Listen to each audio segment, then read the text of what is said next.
Hello good morning students, कैसे हो सब लोग। बच्चों आज अपन बात करने वाले हैं डीआरटी सेकेंड ईयर के प्रैक्टिकल्स एग्जाम्स आने वाले हैं। उन प्रैक्टिकल एग्जाम्स के पर्सपेक्टिव्स में क्या क्या चीज़ें इंपॉर्टेंट है, कौन कौन के क्वेश्चंस आपको पढ़ने चाहिए, क्या क्या चीज़ें प्रीवियस ईयर्स में पूछी गई है वाइवा में, क्योंकि वाइवा सबसे ज़्यादा इंपॉर्टेंट होता है। वाइवा में कौन कौन से क्वेश्चंस पूछे जाते हैं और कौन से सब्जेक्ट से ज़्यादा क्वेश्चंस आते हैं, उस चीज़ की अपन बात करने वाले हैं। तो अपन शुरुआत करते हैं इस चीज़ के बारे में कि कौन कौन से प्रैक्टिकल्स के पार्ट है, कौन कौन सी चीज़ें पूछी जाती है। तो अपन शुरुआत करते हैं फर्स्ट क्वेश्चन से। तो क्वेश्चन पूछा जाता है कि सीआर और डीआर में क्या फ़र्क होता है। तो पहले आपको सीआर और डीआर में फ़र्क होता है, ठीक है। तो मैंने कहा कि दोनों क्या है, डिजिटल रेडियोग्राफी है। दोनों क्या है बच्चों, डिजिटल रेडियोग्राफी है, डिजिटल रेडियोग्राफी है। समझ में आई बात, दोनों डिजिटल रेडियोग्राफी है। लेकिन बात करते हैं कि भाई साहब जो सीआर होता है, मैं उसकी बात करता हूं। सीआर जो होता है वो कंप्यूटेड रेडियोग्राफी होती है, डीआर होता है डायरेक्ट रेडियोग्राफी होती है, हालांकि दोनों डिजिटल रेडियोग्राफी होती है। सीआर में सबसे मेजर डिफरेंस होता है कि इसमें पीएसपी प्लेट यूज करी जाती है, पीएसपी कैसेट यूज करी जाती है, प्लेट यूज करी जाती है, फोटो स्टिमुलेबल फास्पर प्लेट यूज करी जाती है, जिसका बार बार एक्सपोज करने के बाद में इस प्लेट को रीडर में रीड कराने की जरूरत होती है और फिर इमेजेस दी जाती है। तो इसमें पीएसपी प्लेट यूज होती है। जबकि डीआर में फोटो इलेक्ट्रिक रिसेप्टर यूज होता है बच्चों, फोटो इलेक्ट्रिक रिसेप्टर यूज होता है। वो फोटो इलेक्ट्रिक रिसेप्टर को आप क्या करते हैं, एक्सपोज करने के बाद में उसकी डायरेक्ट इमेज, क्योंकि photo electric receptor directly connected होता है मॉनिटर से, तो आप उसको जैसे ही एक्सपोज करते हैं मॉनिटर में आपको इमेज दिखाई देने लगती है, आप उसका प्रिंट वहां से दे सकते हैं। तो इसको क्या करते हैं, बार बार रीड कराने की जरूरत नहीं होती है, इसको एक्सपोज किया जाता है, एक ही रिसेप्टर यूज होता है, इमेज अपने आप इरेज हो जाती है, ठीक है। तो सीआर और डीआर में यूज ये फर्क होता है। सीआर जनरली, डीआर जो होता है वो ज्यादा एडवांस होता है, सीआर से ज्यादा वर्कलोड होता है, वहां पर ये यूज होता है, ठीक है। तो ये मेजर डिफरेंस होता है सीआर और डीआर में, क्योंकि आपको जो भी चीजें जवाब देनी है एक शॉर्ट में कंसेप्चुअल तरीके से जवाब देनी है, ठीक है। सेकंड क्वेश्चन अपन बात करते हैं सीटी का प्रिंसिपल क्या है। तो सीटी का प्रिंसिपल है, सीटी मतलब होता है कंप्यूटर टोमोग्राफी। सीटी का मतलब क्या है, कंप्यूटर टोमोग्राफी। कंप्यूटेड टोमोग्राफी होती है बच्चों। सीटी जो होता है उसका प्रिंसिपल पूछा है, आपको जितना पूछा जाए उतना ही जवाब देना है। वाइवा में सीटी का प्रिंसिपल आपको पूछा है, तो यह है कि टोमोग्राफिक प्रिंसिपल पर काम करता है, या फिर अपन कह सकते हैं रिकंस्ट्रक्शन, रिकंस्ट्रक्शन, ठीक है। तो मैं कह सकता हूं रिकंस्ट्रक्शन प्रिंसिपल होता है, रिकंस्ट्रक्शन प्रिंसिपल पर यह काम करता है बच्चों, ठीक है।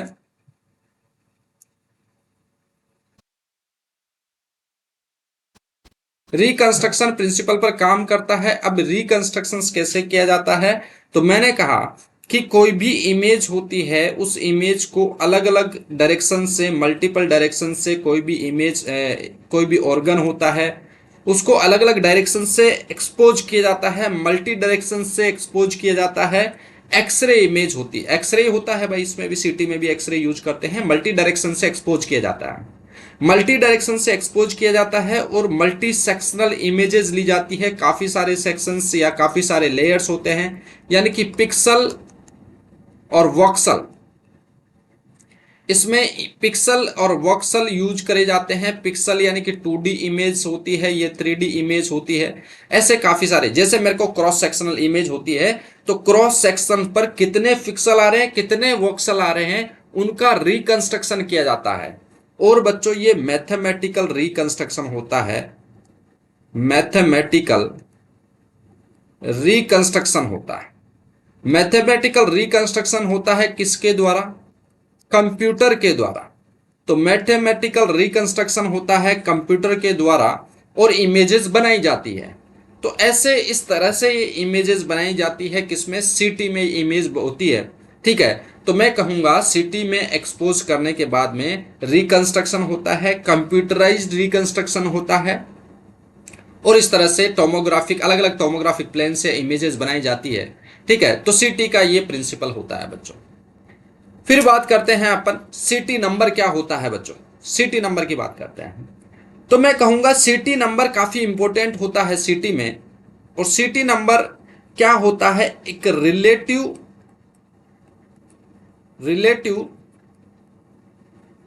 एटीन्यूएशन कोफिशिएंट होता है। रिलेटिव एटीन्यूएशन कोफिशिएंट होता है जिसको म्यू से डिनोट किया जाता है बच्चों। रिलेटिव एटीन्यूएशन कोफिशिएंट, एटीन्यूएशन क्या होता है, यानी कि कोई भी एक्सरे होते हैं या रेडिएशंस होती है किसी टिश्यू से होकर के गुजरती है ना, तो उसमें ऑब्जॉर्ब होती है फिर उससे निकल जाती है बाहर। ठीक है, तो ऑब्जॉर्ब होना, स्कैटर्ड होना, दिस इज एटीन्यूएशन। मैंने कहा रिलेटिव एटीन्यूएशन कोफिशिएंट। ठीक है, तो रिलेटिव एटीन्यूएशन कोफिशिएंट क्या होता है, मैंने सीटी नंबर क्या होता है, रिलेटिव एटीन्यूएशन कोफिशिएंट होता है। ऐसा रिलेटिव किसके रिलेटिव, मैंने कहा वाटर का रिलेटिव, यानी किसी टिश्यू का रिलेटिव एटीन्यूएशन कोफिशिएंट, वाटर का एटीन्यूएशन कोफिशिएंट अपॉन वाटर का एटीन्यूएशन कोफिशिएंट। तो किसके, ये सीटी नंबर हो गया, सीटी नंबर हो गया। ठीक है, क्या हो गया ये हो गया सीटी नंबर। तो मैंने कहा ये सीटी नंबर हो गया।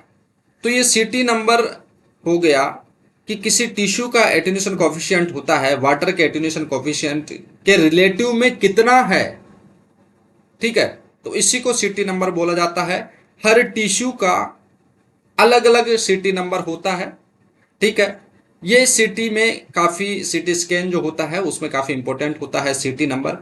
हर टिश्यू का रेडिएशन इंसिडेंट होने के बाद में उस टिश्यू का कैसा बिहेवियर होता है, कैसा एटीन्यूएशन हो रहा है, ये एटीन्यूएशन कोफिशिएंट पर डिपेंड करता है। और हर टिश्यू का एटीन्यूएशन कोफिशिएंट वाटर के कंपैरिजन में कितना है ये सीटी नंबर बताता है बच्चों।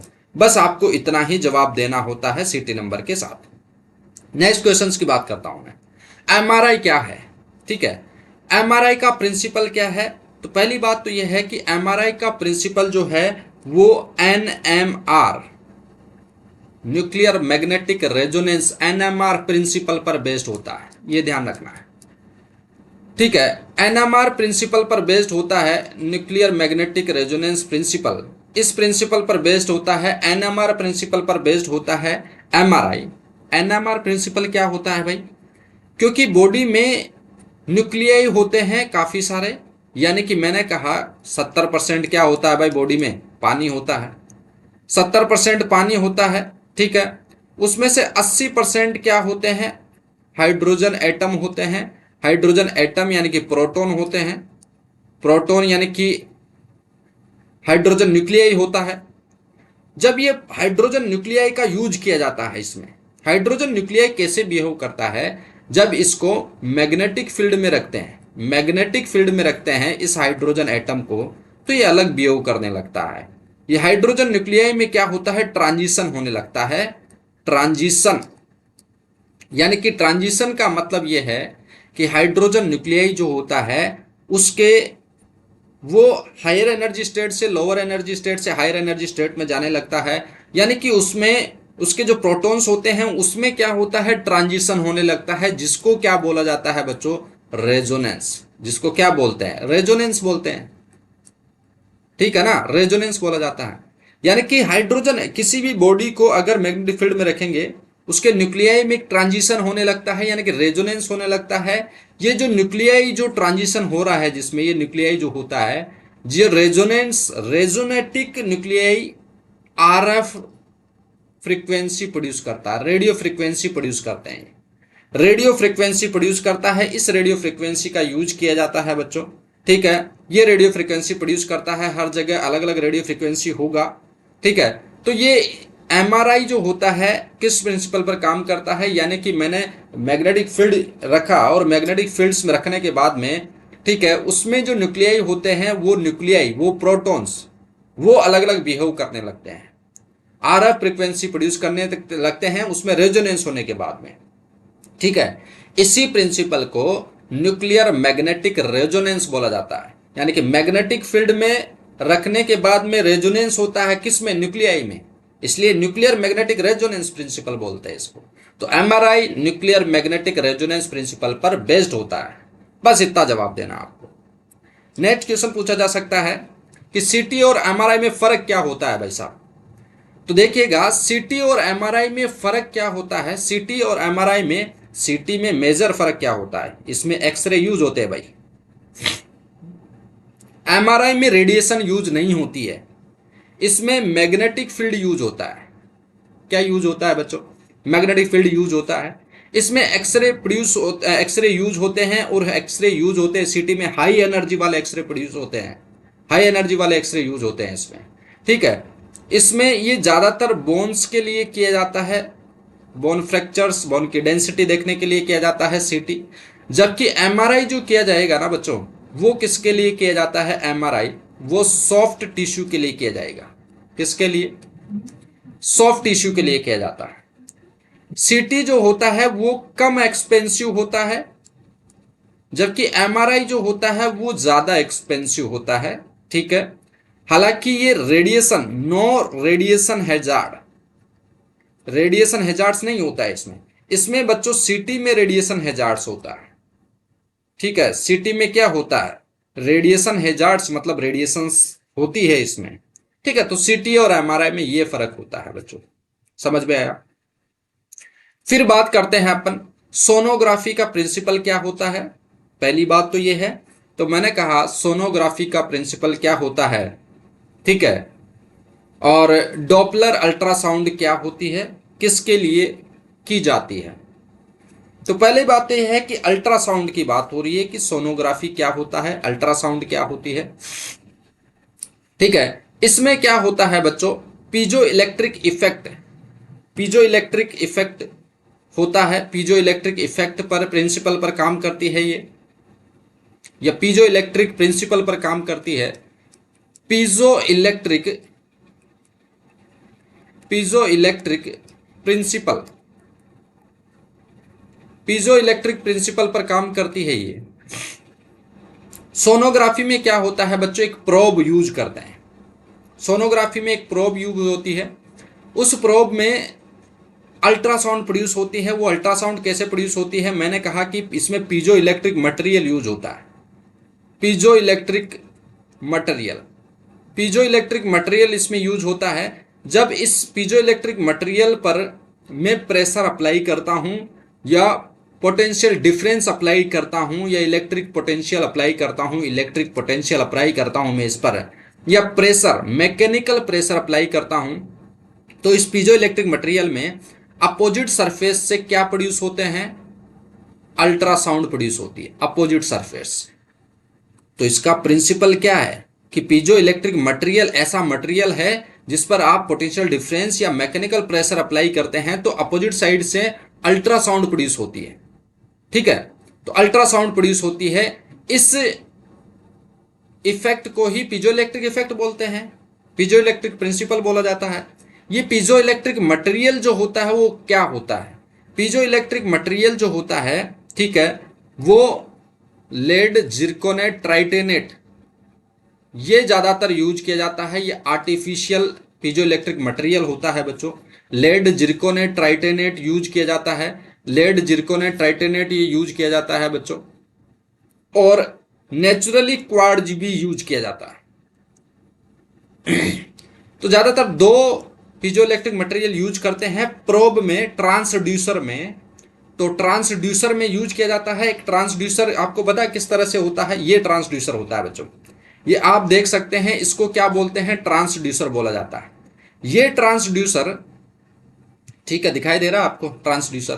तो ये ट्रांसड्यूसर जो होता है बच्चों, ये ट्रांसड्यूसर जो होता है, ठीक है, इस ट्रांसड्यूसर में ये सरफेस होती है। इस सरफेस पर यहां पर एक ऐसी लेयर होती है, piezo electric layer, piezo electric layer या पीजो इलेक्ट्रिक मटेरियल से बनी हुई लेयर होती है। ठीक है, जो लेड, जिरकोनेट, ट्राइटेनेट की लेयर होती है। यहां पर मैं मैकेनिकल प्रेशर या इलेक्ट्रिक पोटेंशियल अप्लाई करता हूं तो इस वाली सरफेस से, इस वाली नीचे वाली जो सरफेस होती है इसके अपोजिट सरफेस से, यहां से अल्ट्रासाउंड प्रोड्यूस होते हैं। ठीक है, यहां से क्या प्रोड्यूस होते हैं बच्चों? अल्ट्रासाउंड प्रोड्यूस होते हैं। ठीक है, यहां से क्या होते हैं? अल्ट्रासाउंड प्रोड्यूस होते हैं। तो पहली बात तो यह है कि इसका प्रिंसिपल क्या है। मैंने कहा पीजोइलेक्ट्रिक प्रिंसिपल पर बेस्ड होती है, पीजोइलेक्ट्रिक इफेक्ट होता है, इसमें क्या होता है वो आपको बता दिया गया। उसके बाद में पीजोइलेक्ट्रिक मटेरियल क्या होता है, ज्यादातर यूज किया जाता है लेड, जिरकोनियम, टाइटेनेट और क्वार्ट्ज, इतना ध्यान रखना है आपको बच्चों।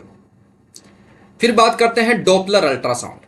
ठीक है, डॉपलर अल्ट्रासाउंड क्या है, किसके लिए लिए जाते हैं, किसके लिए यूज होती है। तो बात करूं, ये स्पेशल तरह की अल्ट्रासाउंड होती है।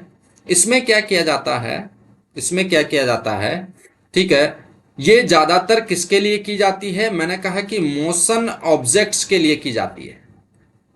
ठीक है, यानी कि ऑब्जेक्ट्स का मोशन किस तरह से है वो चेक करने के लिए की जाती है। जैसे मैंने कहा कि आर्टरी में और वेन में ब्लड का फ्लो किस गति से किस तरफ हो रहा है उसको देखने के लिए की जाती है। ठीक है, मोशन ऑब्जेक्ट्स को देखने के लिए की जाती है, किस तरह से इसका मोशन है वो चेक करने के लिए करी जाती है डॉपलर अल्ट्रासाउंड। बच्चों, डॉपलर अल्ट्रासाउंड में डॉपलर इफेक्ट यूज होता है। मैंने कहा ट्रांसड्यूसर जो होता है उसके उस ट्रांसड्यूसर को स्किन सरफेस पर रखते हैं, स्पिन सरफेस पर रखते हैं कि इस ट्रांसड्यूसर की तरफ, ये मान लो ट्रांसड्यूसर है, इस ट्रांसड्यूसर की तरफ अगर कोई ऑब्जेक्ट है इधर की तरफ आ रहा है, ट्रांसड्यूसर की साइड आ रहा है, तो अल्ट्रासाउंड जो होता है वो बड़ी भी दिखाई देती है। अगर या फिर रेडियो फ्रीक्वेंसी बड़ी हुई दिखाई देती है। ठीक है, यानी कि मैंने कहा कि ट्रांसड्यूसर से अल्ट्रासाउंड जाती है और किसी ऑब्जेक्ट से टकराती है, टकराने के बाद में वापस ट्रांसड्यूसर की तरफ आती है, तो उसको रिफ्लेक्टेड अल्ट्रासाउंड जो होती है उसको इको बोला जाता है। उस रिफ्लेक्टेड अल्ट्रासाउंड को क्या बोलते हैं बच्चों, उस रिफ्लेक्टेड अल्ट्रासाउंड को क्या बोला जाता है, इको बोला जाता है। ठीक है, उसको क्या बोलते हैं, इको बोलते हैं। ठीक है ना, इको। अब मैं कहूंगा कि इको बड़ी भी दिखाई कब देती है इसको, जब ऑब्जेक्ट मोशन कर रहा होता है टुवर्ड्स द ट्रांसड्यूसर की तरफ, तब तो बड़ी भी दिखाई देती है। अवे यानी कि दूर जाता हुआ अगर मोशन दिखाई देता है, ट्रांसड्यूसर से दूर जाता हुआ दिखाई देता है कोई ऑब्जेक्ट, तो उसको इको जो होती है वो कम दिखाई देती है या घटी हुई दिखाई देती है। इस तरह से ये मोशन ऑब्जेक्ट्स का जो मोशन है वो किस तरह से है, इसकी स्पीड चेक करने के लिए किया जाता है। ठीक है, तो ये है डॉपलर अल्ट्रासाउंड, और किसके लिए की जाती है, मोशन ऑब्जेक्ट्स के लिए की जाती है, ऑब्जेक्ट्स की वेलोसिटी देखने के लिए की जाती है और डायरेक्शंस देखने के लिए की जाती है। देखो, दो चीजों के लिए मैंने कहा कि वेलोसिटी और डायरेक्शन देखने के लिए की जाती है डॉपलर अल्ट्रासाउंड। ये समझ में आया क्या बच्चों? ठीक है, नेक्स्ट क्वेश्चन की बात करते हैं अपन। नेक्स्ट क्वेश्चन है मेमोग्राफी क्या होती है। तो मेमोग्राफी एक ऐसी एक्सरे इमेजिंग एक्सरे मोडिलिटी होती है, एक्सरे मोडिलिटी, एक्सरे मोडिलिटी होती है ये भी, इसमें भी एक्सरे यूज किए जाते हैं। ठीक है, इसमें भी हाई एनर्जी वाले एक्सरेज यूज होते हैं बच्चों। ये एक्सरे मशीन ऐसी मशीन होती है जिसमें ब्रेस्ट की रेडियोग्राफी करी जाती है, ब्रेस्ट रेडियोग्राफी, ब्रेस्ट रेडियोग्राफी करी जाती है इसमें। तो पहली बात तो यह है कि एक एक्सरे एग्जामिनेशन होता है, ब्रेस्ट रेडियोग्राफी होती है जिसमें एक्सरे का यूज किया जाता है इस मेमोग्राफी मशीन में भी। ठीक है, दूसरी बात यह है कि ब्रेस्ट रेडियोग्राफी करी क्यों जाती है, इस बारे में आपको बताएं कि ब्रेस्ट रेडियोग्राफी, क्योंकि ये breast screening, breast screening examination होता है या ब्रेस्ट स्क्रीनिंग होती है। ब्रेस्ट की स्क्रीनिंग करी जाती है इससे, ताकि काफ़ी अलग अलग से ब्रेस्ट के लम्प्स होते हैं, लम्प्स होते हैं, लेसन्स होते हैं। ठीक है, लेसन्स होते हैं, ट्यूमर होता है। ठीक है, निपल डिस्चार्ज होता है, काफ़ी अलग अलग इंडिकेशंस होते हैं। इस वजह से ब्रेस्ट की स्क्रीनिंग करी जाती है, दो तरह से करी जाती है, एक तो सिम्टोमेटिक्स होते हैं, एक एसिम्टोमेटिक्स तरीके से करी जाती है। तो इस मशीन से क्या किया जाता है, कुल मिला के बात यह है कि एक्सरे एग्जामिनेशन होता है, ब्रेस्ट का रेडियोग्राफी होती है, ब्रेस्ट में अगर ल्यूपस, ट्यूमर्स, लेसन्स और निपल डिस्चार्ज, ये अलग अलग तरह की इंडिकेशंस होते हैं, इस वजह से ये करी जाती हैं। ठीक है, तो ये मेमोग्राफी इसको बोला जाता है बच्चों। ठीक है, फिर बात करते हैं पीईटी क्या होती है। Positron emission tomography. Positron emission tomography जो होती है ये फिजियोलॉजिकल इमेज दी जाती है, इससे फिजियोलॉजिकल इमेज होती है बॉडी की। ये फिजियोलॉजिकल इमेज दी जाती है, बॉडी की फंक्शनिंग को बताती है, फंक्शनिंग को बताती है, बॉडी की फंक्शनिंग को ये बताने का काम करती है। इस पीईटी स्कैन में, पेट स्कैन में क्या किया जाता है, ठीक है, एफडीजी फ्लोरोडिऑक्सी ग्लूकोज, एफडीजी मटेरियल होता है, इंट्रावेनसली इंजेक्ट किया जाता है, ठीक है, इंट्रावेनसली इंजेक्ट किया जाता है इस मटेरियल को, इस मटेरियल को इंट्रावेनसली इंजेक्ट किया जाता है। और उसके बाद में, हालांकि ये भी एक्सरे एग्जामिनेशन से हो, ठीक है, एक्सरे प्रोड्यूस होते हैं और इसमें जहां ये अबनॉर्मलिटी होती है जहां पर भी, वो फ्लोरोडॉक्सी ग्लूकोज जो होता है वो पोजिट्रॉन पोजिट्रॉन इमिट करता है, पोजिट्रॉन इमिट्स करता है, ठीक है। और एक्सरे प्रोड्यूस होते हैं जहां पर ये फ्लोरोडॉक्सी ग्लूकोज पोजिट्रॉन इमिट करता है, जहां इंटरेक्ट होता है ये इलेक्ट्रॉन से, इलेक्ट्रॉन से इंटरेक्शंस होता है, और तो ये क्या प्रोड्यूस करता है, गामा रेडिएशंस, ये गामा फोटॉन्स बोल सकते हैं, ठीक है। तो ये क्या प्रोड्यूस करता है, देखिएगा ये क्या प्रोड्यूस करता है, गामा फोटॉन्स प्रोड्यूस करता है, गामा फोटॉन्स, ठीक है। तो गामा फोटॉन्स ये प्रोड्यूस करता है, इनको डिटेक्ट कर लिया जाता है, ठीक है, इनको डिटेक्ट कर लिया जाता है डिटेक्टर के द्वारा, ठीक है। इस तरह से क्या होता है, ये पीईटी स्कैन होता है। तो मैंने कहा पीईटी स्कैन एक ऐसा एक्सरे एग्जामिनेशन होता है जिसमें क्या किया जाता है, बॉडी की फिजियोलॉजिकल कंडीशंस को ये बताता है, फंक्शनिंग को बताता है। इसमें क्या करते हैं, एफडीजी जो होता है, फ्लोरोडॉक्सी ग्लूकोज जो होता है, उसको इंट्रावेनसली इंजेक्ट किया जाता है। उसके बाद में, इंट्रावेनसली इंजेक्ट करने के बाद में, ये जहां अबनॉर्मलिटी होती है वहां ये स्टक हो जाता है और वहां पर पोजिट्रॉन इमिट करता है। ये किसके प्रभाव में होता है, एक्सरे के प्रभाव में होता है। और इलेक्ट्रॉन्स, वहां पर इंटरेक्शंस होता है इलेक्ट्रॉन से, तो गामा फोटॉन्स प्रोड्यूस होता है, ये अपोजिट डायरेक्शंस में गामा फोटॉन प्रोड्यूस करते हैं, ठीक है। इनको डिटेक्ट कर लिया जाता है और इमेजिंग होती है इस हिसाब से, ठीक है। तो पेट स्कैन जो होता है वो बॉडी की फंक्शनिंग को बताने का काम करता है, ये वाला स्कैन, ठीक है। उसके बाद देखिए नेक्स्ट क्वेश्चन आपसे पूछा जा सकता है, ओपीजी क्या होती है, किसमें काम में लेते हैं ओपीजी, ठीक है। ओपीजी का फुल फॉर्म होता है, ठीक है, ऑर्थोपेंटोमोग्राफी जिसको बोला जाता है, ऑर्थोपेंटोमोग्राफी जो होता है, ठीक है। तो इसको, ये ऑर्थोपेंटोमोग्राफी जो होती है, इस बारे में अपन बात करें कि ऑर्थोपेंटोमोग्राफी क्या होती है, तो ये इसमें क्या करते हैं, इसमें एक सिंगल फिल्म में, ठीक है, इसमें क्या होता है, एक सिंगल फिल्म में मैक्सिला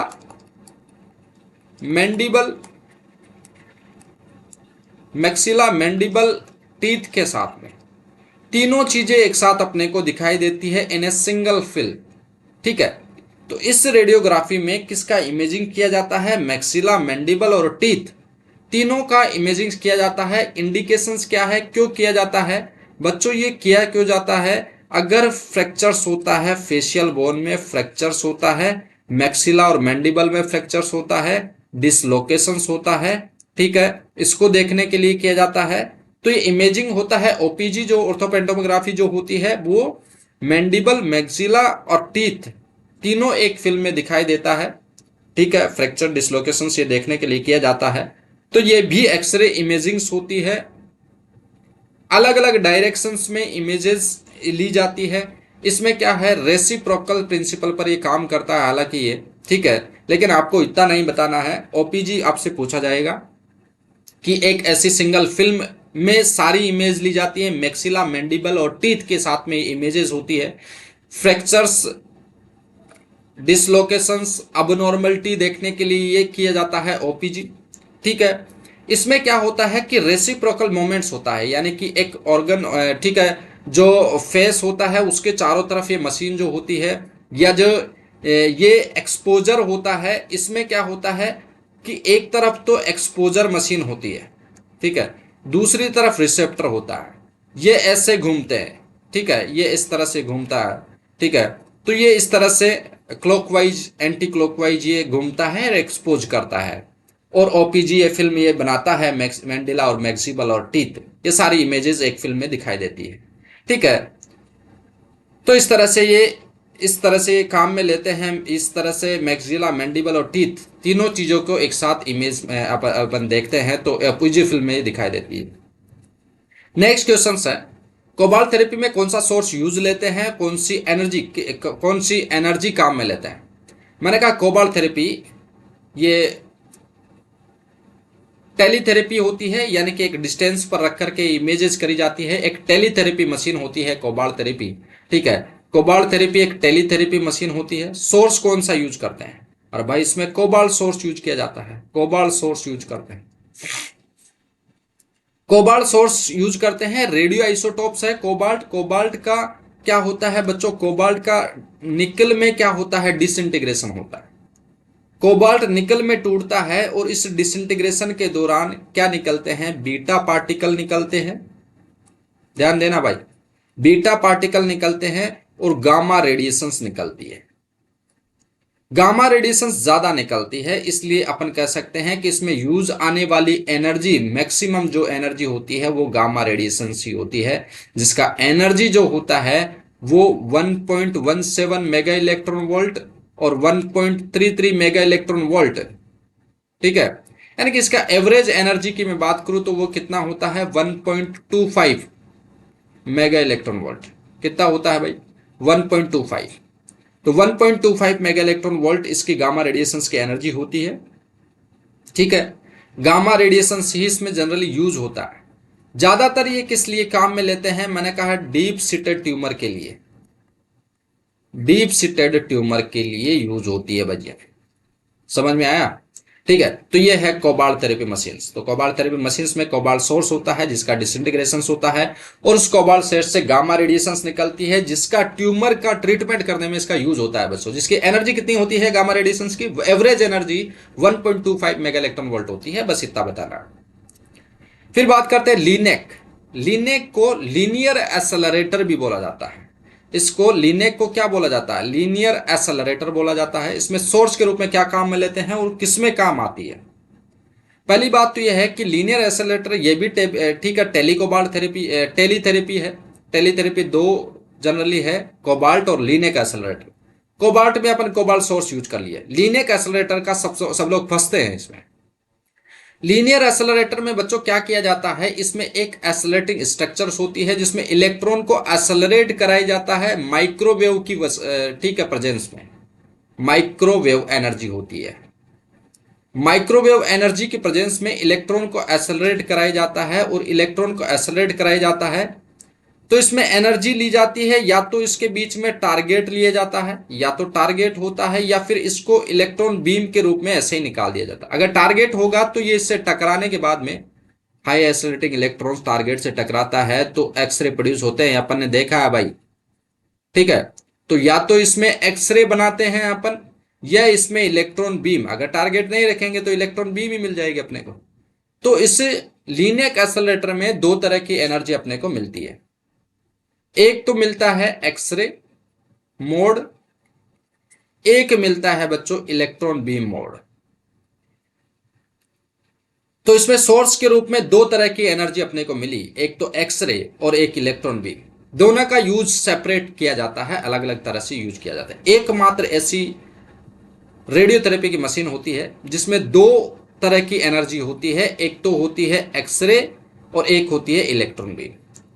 यानी कि इसमें दो तरह के ट्यूमर्स का ट्रीटमेंट किया जा सकता है अपन, दो तरह का ट्यूमर्स। यानी कि अगर मेरे को डीप सीटेड ट्यूमर चाहिए का ट्रीटमेंट करना है, डीप सीटेड यानी कि कोई ट्यूमर है वो गहराई में है, डीप सीटेड है, उसका ट्रीटमेंट करना है तो मैं एक्सरे मोड यूज करूंगा लीनियर एक्सेलरेटर में। लेकिन अगर कोई ट्यूमर अगर सुपरफिशियल है, सुपरफिशियल ट्यूमर का ट्रीटमेंट अगर करना है ना मेरे को, तो मैं इलेक्ट्रॉन बीम मोड यूज करता हूं। ठीक है, तो लीनियर एक्सेलरेटर एक ऐसी रेडियोथेरेपी की मशीन है जिसमें ड्यूअल एनर्जी यूज करी जाती है, जिसमें एक्सरे मोड और इलेक्ट्रॉन बीम मोड दोनों मोड यूज किए जाते हैं। ठीक है, तो इसमें सोर्स के रूप में क्या काम में लिए जाता है? सोर्स के रूप में कोई रेडियो आइसोटोप्स यूज नहीं करते हैं। इसमें क्या करते हैं, एक्सरे मोड और इलेक्ट्रॉन बीम मोड दोनों मोड यूज करते हैं, जो ज्यादा एडवांस होती है कोबाल्ट थेरेपी से। ठीक है, ये ज्यादा एडवांस होती है, ज्यादा एक्यूरेट इसमें ट्रीटमेंट किया जा सकता है ट्यूमर का। ठीक है, तो ये है लीनिक एसिलेटर के बारे में। नेक्स्ट अपन बात करते हैं ब्रेकीथेरेपी क्या है, कौन कौन से इसमें सोर्स यूज करते हैं ब्रेकीथेरेपी में। तो ब्रेकीथेरेपी की अगर बात करें ना बच्चों, तो टेलीथेरेपी होती है और ब्रेकीथेरेपी होती है। लेस देन 25 सेंटीमीटर ब्रेकीथेरेपी में इससे कम सोर्स, इससे कम डिस्टेंस पर सोर्स रखते हैं। यानी कि टेलीथेरेपी में तो सोर्स ऊपर रखते हैं और उससे रेडिएशंस निकलती है, उस रेडिएशंस का यूज करते हैं। लेकिन ब्रेकीथेरेपी में अपन क्या करेंगे बच्चों, ब्रेकीथेरेपी में सोर्स को ही इंप्लीमेंट करते हैं अपन ट्यूमर साइट पर।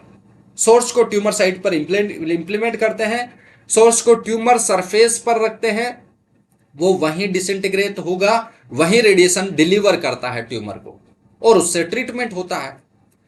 तो ये सबसे मेजर डिफरेंस होता है कि टेलीथेरेपी ब्रेकीथेरेपी में। ब्रेकीथेरेपी में सोर्स जो होता है, रेडिएशन रेडियो एक्टिव सोर्स होता है, उसको ट्यूमर साइट पर रखते हैं और ट्रीटमेंट किया जाता है। जैसे मैंने कहा यूटेरस में अगर ट्यूमर है तो मैं ब्रेकीथेरेपी के जरिए में क्या करूंगा, सोर्स को यूटेरस तक रखता हूं और ठीक है वहां पर छोड़ देता हूं। वहां पर क्या होता है कि वो डिसइंटीग्रेट होगा, रेडिएशंस निकलेगी और ट्यूमर का ट्रीटमेंट होता है वहां। ठीक है, तो इस तरह से डोज को डिलीवर किया जाता है। कुल मिला के बात यह है कि ट्यूमर का ट्रीटमेंट करना है तो डोज का डिलीवर करना होगा। या तो आप ऊपर से रेडिएशन से आप ट्रीटमेंट करो, या फिर उस सोर्स साइट पर जाकर आप इम्प्लीमेंट करके आप डोज डिलीवर करके ट्रीटमेंट करो। तो ब्रेकीथेरेपी में यही करते हैं कि सोर्स को आप ट्यूमर साइट पर लेके जाते हैं, वहां पर छोड़ देते हैं। ठीक है, अब बात करते हैं इसमें कौन कौन से इसमें इसमें सोर्स यूज करते हैं। तो इसमें अलग अलग तरह के सोर्स यूज करते हैं। ठीक है, मैं कहूंगा इसमें सोर्स यूज करते हैं सीजियम 137 यूज करते हैं। ठीक है, इसमें सीजियम 137 यूज करते हैं। ठीक है, एजी इसमें यूज करते हैं बच्चों। ठीक है, इसमें बच्चों और क्या यूज करते हैं, इसमें पैलेडियम यूज करते हैं। ठीक है, इसमें पैलेडियम यूज करते हैं बच्चों। इसमें और क्या यूज करते हैं, आयोडीन इसमें यूज करते हैं। ठीक है, और इसमें रेडियन भी यूज करते हैं बच्चों। ठीक है, तो इसमें अलग अलग तरह के सोर्स यूज करते हैं। पैलेडियम होता है, सीजियम होता है, एजी होता है। ठीक है, ये वाले सोर्स इसमें यूज करते हैं जनरली।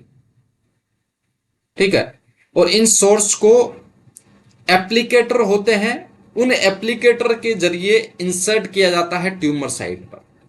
ठीक है, तो अलग अलग तरह से होती है ब्रेकीथेरेपी भी। ठीक है, इंटरस्टिशियल होती है, इंटरल्यूमिनल होती है, इंट्राकेविटी होती है। ठीक है, अलग अलग तरह की ये होती है। तो ये है ब्रेकीथेरेपी के बारे में। उसके बाद में बात करते हैं, नेक्स्ट क्वेश्चन आपसे पूछा जा सकता है, रेडिएशन की यूनिट क्या क्या होती है बच्चों। रेडिएशन की यूनिट क्या क्या होती है, रेडिएशन की यूनिट। तो क्वांटिटी की बात करते हैं, एक्सपोजर की क्वांटिटी। एक्सपोजर को किस में मेजर करते हैं भाई, एक्सपोजर को। ठीक है, एक्स से डिनोट करते हैं। एक्सपोजर को रोंजन में मेजर करते हैं ना भाई। ठीक है, एक्सपोजर को रोंजन में मेजर करते हैं। ठीक है, एक्टिविटी, एक्टिविटी को, एक्टिविटी भी है भाई, एक्टिविटी को किस में मेजर करते हैं, क्यूरी में, क्यूरी में मेजर करते हैं। ठीक है, एक्टिविटी को क्यूरी में या फिर मैं कह सकता हूं बेकेरेल में मेजर करते हैं। और अब्जॉर्ब डोज, अब्जॉर्ब डोज जिसको डी से डिनोट किया जाता है, अब्जॉर्ब डोज। तो अब्जॉर्ब डोज को ग्रे, ठीक है, किस में मेजर करते हैं,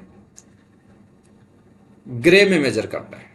ठीक है ना, अब्जॉर्ब डोज को ग्रे में मेजर किया जा सकता है। ठीक है, या रेड में, क्योंकि एक ग्रे बराबर क्या होता है, एक एक ग्रे बराबर 100 रेड होते हैं। सही है। ठीक है, एक होता है इक्विवेलेंट डोज और इफेक्टिव डोज। ठीक है, इक्विवेलेंट डोज और इफेक्टिव डोज होती है। ठीक है, दोनों को मेजर किया जाता है बच्चों, किसमें, रैम में मेजर कर, ठीक है, या सीवर्ट में मेजर किया जा सकता है। और एक सीवर्ट बराबर 100 रैम होते हैं, ठीक है, एक सीवर्ट बराबर 100 रैम होते हैं। तो आपको जनरली दो चीजों के बारे में ध्यान रखना है कि एक्सपोजर और ऑब्जर्व डोज, ये मेजर यूनिट होती है किसके, रेडिएशन को मेजर करने की ये दो यूनिट होती है, ये दो क्वांटिटी होती है, एक्सपोजर और ऑब्जर्व डोज। ऑब्जर्व डोज का यूनिट ग्रे होता है, एक्सपोजर का यूनिट क्या होता है, ठीक है, तो रोंजन होता है, ठीक है। नेक्स्ट अपन बात करते हैं कॉम्पटन और फोटो इलेक्ट्रिक इफेक्ट क्या होता है। कॉम्पटन इफेक्ट में यानी कि ये रेडिएशन का मैटर के साथ में इंटरेक्शंस होता है। इसमें क्या होती है कि ये, ठीक है, ये कोई भी मैटर है, ठीक है, इसमें इलेक्ट्रॉन्स इस तरह से होते हैं। तो मैं कहूंगा कि कोई भी रेडिएशंस आती है, जैसे मैंने कहा एच न्यू, ये रेडिएशन एनर्जी, इस तरह का ये फोटोन आता है, इससे टकराता है। इसे टकराने के बाद में इसको क्या कर देता है, आयोनाइज कर देता है बच्चों, इसको आयोनाइज कर देता है, ठीक है। इसको रिकॉइल इलेक्ट्रॉन बोलते हैं बच्चों, ध्यान है क्या, रिकॉइल इलेक्ट्रॉन, इसको रिकॉइल इलेक्ट्रॉन बोला जाता है। बाकी बची हुई एनर्जी जो होती है बाहर निकल जाती है, ठीक है। इसको क्या बोलता है, स्कैटर्ड फोटोन, स्कैटर्ड फोटोन, ठीक है। तो 120 किलो इलेक्ट्रॉन वोल्ट का अगर कोई फोटोन है, इससे कम का अगर है तो ये इलेक्ट्रॉन नहीं निकलेगा भाई। इससे ज्यादा का है तो इलेक्ट्रॉन आयोनाइज हो जाता है, बाहर निकल जाता है, जिसको रिकॉइल इलेक्ट्रॉन बोला जाता है। तो ये फोटोन निकलता है बाहर, इसको स्कैटर्ड फोटोन बोला जाता है। इस इफेक्ट को क्या बोला जाता है, कॉम्पटन इफेक्ट। इसको क्या बोलते हैं, कॉम्पटन इफेक्ट। अब बात करते हैं फोटो इलेक्ट्रिक इफेक्ट क्या होता है। मैंने कहा फोटो इलेक्ट्रिक इफेक्ट में क्या होता है कि के सेल के इलेक्ट्रॉन होते हैं, उस के सेल के इलेक्ट्रॉन को काफी ज्यादा यानी कि 200 से किलो इलेक्ट्रॉन वोल्ट से ज्यादा एनर्जी होती है। यह फोटोन इससे टकराता है, अंदर वाले इलेक्ट्रॉन को बाहर निकाल देता है, अंदर वाले इलेक्ट्रॉन को आयोनाइज कर देता है, ठीक है। फोटो इलेक्ट्रॉन इसको बोला जाता है। ये अंदर वाले इलेक्ट्रॉन्स को, के सेल वाले इलेक्ट्रॉन को बाहर निकाल देता है, ठीक है बच्चों, ऐसा ही होता है, के सेल वाले इलेक्ट्रॉन को बाहर निकाल दिया जाता है। यहां पर वैकेंसी हो जाती है, ये तो बाहर निकल गया ना, यहां पर वैकेंसी हो जाती है। इस वैकेंसी को बाहर के जो ऑर्बिट वाला इलेक्ट्रॉन है वो फिल करता है। और बाहर का इलेक्ट्रॉन जब अंदर आता है, अंदर ट्रांजिशन होता है, डी एक्साइटेड होता है ये, तो एनर्जी निकलती है भाई, ठीक है। ये एनर्जी निकलती है, वो एनर्जी जो होती है वो कैरेक्टरिस्टिक्स फोटॉन्स होते हैं या कैरेक्टरिस्टिक रेडिएशंस होती है। इस एनर्जी को कैरेक्टरिस्टिक्स रेडिएशंस बोलते हैं, कैरेक्टरिस्टिक्स फोटॉन्स बोला जाता है इसको। एनर्जी निकलती है, इसको कैरेक्टरिस्टिक फोटॉन्स बोलते हैं। तो ये इफेक्ट होता है, वो क्या होता है, फोटो इलेक्ट्रिक इफेक्ट। तो आपको कॉम्पटन इफेक्ट में क्या है कि 120 या इससे ज्यादा वाले एनर्जी वाले फोटॉन्स इलेक्ट्रॉन से बाहर वाले इलेक्ट्रॉन से टकराते हैं एटम के, तो उसको आयोनाइज कर देता है, जिसको रिकॉइल इलेक्ट्रॉन बोलते हैं, और बची हुई एनर्जी स्कैटर्ड फोटोन के रूप में बाहर निकलती है। तो ये तो कॉम्पटन इफेक्ट हो गया। फोटो इलेक्ट्रिक इफेक्ट में हायर एनर्जी वाला फोटोन टकराएगा, 200 किलो इलेक्ट्रॉन वोल्ट से ज्यादा एनर्जी, तो वो अंदर वाले के सेल वाले इलेक्ट्रॉन को आयोनाइज कर देता है, उसकी जगह वैकेंट हो जाती है। वैकेंसी को फिल करने वाला आउटर इलेक्ट्रॉन आता है, फिल करता है, और आउटर इलेक्ट्रॉन जब इनर ऑर्बिट में आता है तो एनर्जी प्रोड्यूस होती है। उस एनर्जी को कैरेक्टरिस्टिक्स फोटॉन्स बोलते हैं, ठीक है। इसी को क्या बोला जाता है, फोटो इलेक्ट्रिक इफेक्ट। तो कॉम्पटन इफेक्ट और फोटो इलेक्ट्रिक इफेक्ट जनरली दो घटनाएं होती है जब कोई रेडिएशंस किसी पेशेंट के ऊपर गिरती है, तो ज्यादातर कॉम्पटन इफेक्ट और फोटो इलेक्ट्रिक इफेक्ट ही होता है। नेक्स्ट क्वेश्चन अपन बात करते हैं पीडीडी क्या होता है, आइसोडोज कर्व क्या होता है। पीडीडी क्या होता है, परसेंटेज डेप्थ डोज बोला जाता है बच्चों। इसको क्या बोलते हैं, परसेंटेज डेप्थ डोज बोलते हैं इसको, percentage depth dose. Percentage depth dose क्या होती है, बात करते हैं कि रिलेटिव ऑब्जर्व डोज होती है। मैंने कहा कि ये डी मैक्स है, डी मैक्स है। यहां पर ऑब्जर्व डोज किसी रेफरेंस पॉइंट पर ऑब्जर्व डोज, रेफरेंस पॉइंट पर ऑब्जर्व डोज, यहां पर ऑब्जर्व डोज, ठीक है। तो यानी कि ये दोनों का अनुपात होता है। पीडीडी क्या हो गई, यानी कि पीडीडी क्या हो गई, यानी कि ऑब्जर्व डोज को डी से डिनोट किया जाता है। मैंने कहा रेफरेंस पॉइंट पर ऑब्जर्व डोज और डी मैक्स पर क्या है, ऑब्जर्व डोज। ठीक है, इसका रेशियो जो होता है उसी को परसेंटेज डेप्थ डोज बोला जाता है बच्चों। ठीक है, तो यानी कि ये क्या है, पीडीडी क्या हो गई बच्चों, ये क्या हो गई पीडीडी, रिलेटिव, क्या हो गई, रिलेटिव ऑब्जर्व डोज हो गई, या रिलेटिव डोज हो गई, रिलेटिव डोज हो गई with D max. D max से के रिलेटिव ये ऑब्जर्व डोज किसी भी पॉइंट पर ऑब्जर्व डोज हो गई।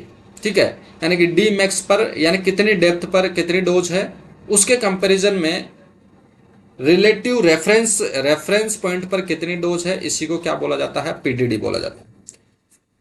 तो बात आई समझ में कि पीडीडी क्या होता है, किसी रेफरेंस पॉइंट पर कितनी डोज है डी मैक्स के रिलेटिव किसी भी पॉइंट पर। मैंने कहा कि इस पॉइंट पर कुछ और होगी, मानते हैं कि इस पॉइंट पर 70% है, इस पॉइंट पर 50% है, किस पॉइंट पर कितना परसेंट है, इस डी मैक्स के कंपैरिजन में। ठीक है, इसी को क्या बोला जाता है, पीडीडी बोला जाता है, परसेंटेज डेप्थ डोज कितनी है। चलो ये पीडीडी हो गया। अब बात करते हैं आइसोडोज कर्व क्या होता है, आइसोडोज कर्व क्या होता है। ठीक है, आइसोडोज कर्व को समझने के लिए मैंने कहा कि आइसोडोज कर्व क्या होता है, यानी कि समान पीडीडी होती है, यानी कि मैंने कहा कि कोई पीडीडी है, यहां पर इक्वल पीडीडी वाले पॉइंट को मैं मिलाता हूं। यहां पर इस पॉइंट पर पीडीडी, ये सरफेस है, ये स्किन सरफेस है, यहां पर डेप्थ है, यहां मैं रेडिएशन इंसिडेंट कर रहा हूं। तो मैंने कहा कि इस पॉइंट पर पीडीडी 70% है, इस पर भी 70 है, इस पर भी 70 है, इस पर भी 70% है, इस पर भी 70 है, इस पर भी 70 है। तो इक्वल पीडीडी हो गई ना भाई। पीडीडी यानी कि परसेंटेज डेप्थ डोज सभी पॉइंट पर, यानी कि अगर परसेंटेज डेप्थ डोज इन पॉइंट्स पर सेम है तो मैं इन सारे पॉइंट्स को मैं मिला देता हूं। ठीक है, तो ये जो कर्व बना है इसको क्या बोलेंगे, आइसोडोज कर्व।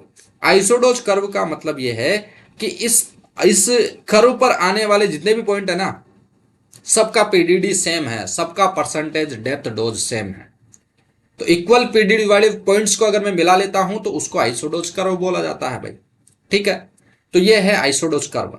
काफी सारे आइसोडोज कर्व को अगर मैं बोलता हूं ना, काफी सारे आइसोडोज कर्व को अगर मैं मिलाता हूं तो इसको आइसोडोज चार्ट बोलते हैं बच्चों, ध्यान है क्या, इसको आइसोडोज चार्ट।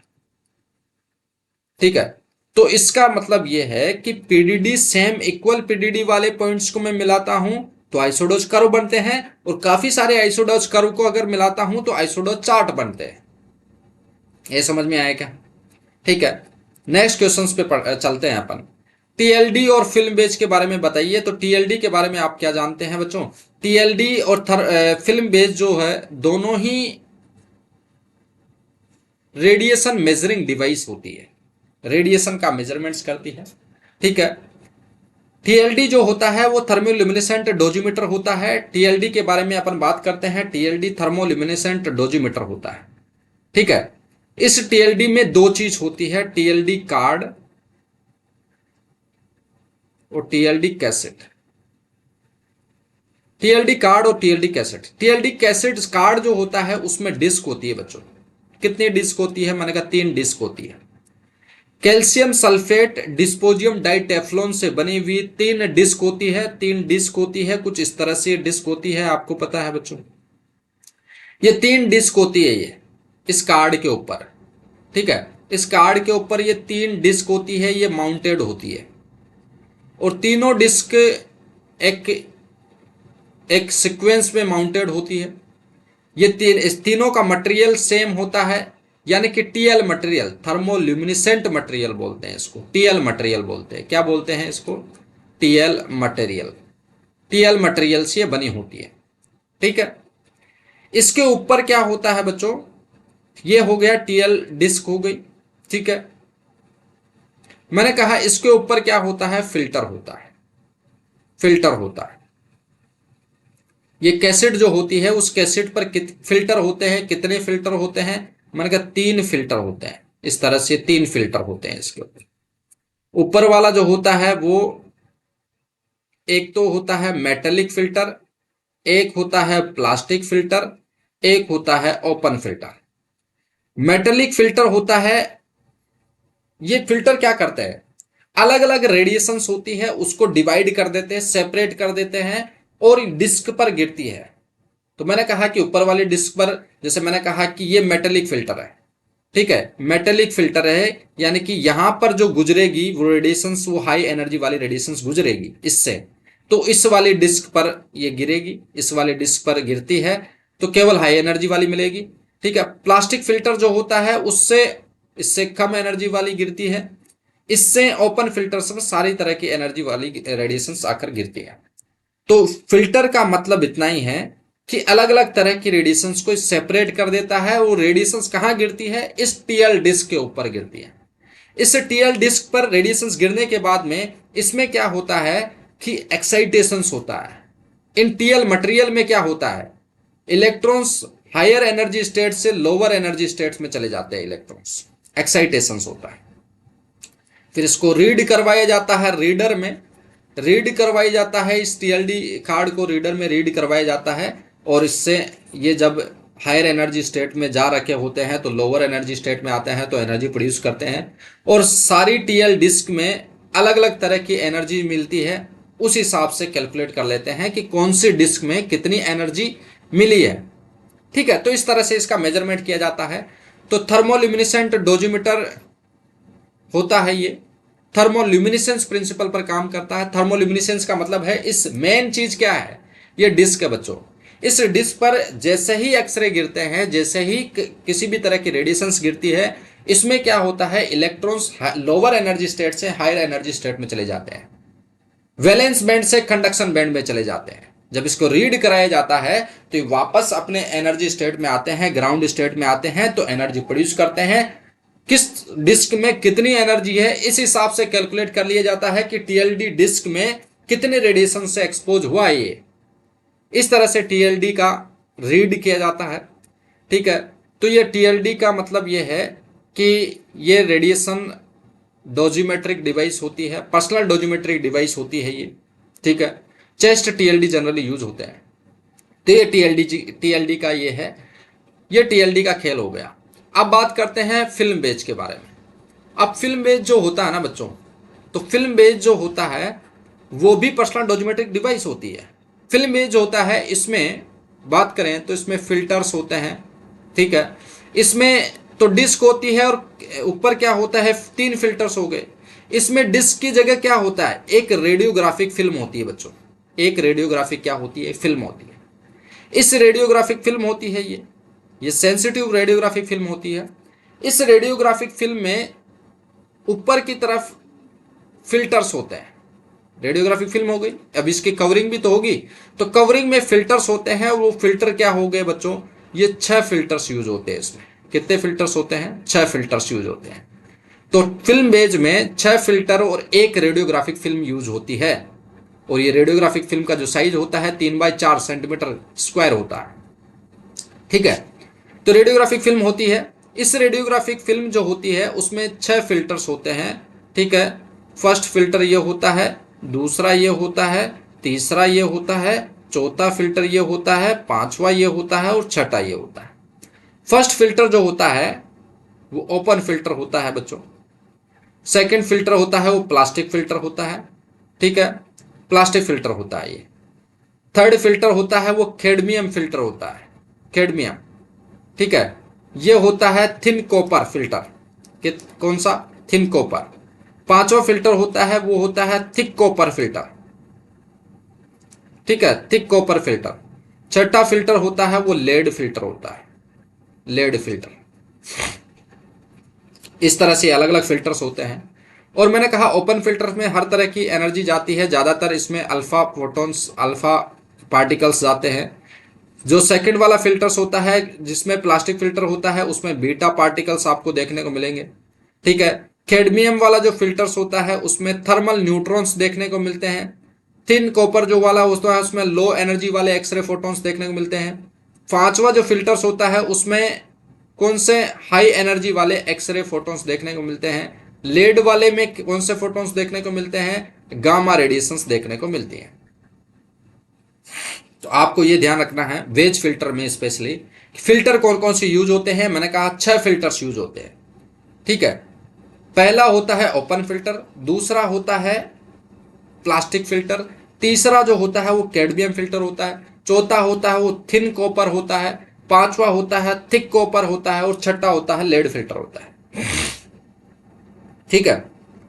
फर्स्ट में अल्फा पार्टिकल्स देखने को मिलेंगे, सेकंड फिल्टर्स में कौन कौन से रेडिएशंस बीटा पार्टिकल्स देखने को मिलते हैं, थर्ड फिल्टर्स में थर्मल न्यूट्रॉन्स देखने को मिलेंगे आपको, ठीक है। फोर्थ फिल्टर से कौन से रेडिएशंस जाएगी, फोर्थ फिल्टर से जो रेडिएशन जाती है वो लो एनर्जी वाले एक्सरेज जाते हैं, फिफ्थ फिल्टर से हाई एनर्जी वाले एक्सरेज जाते हैं, सिक्स फिल्टर से जाते हैं वो गामा रेडिएशंस देखने को मिलती है।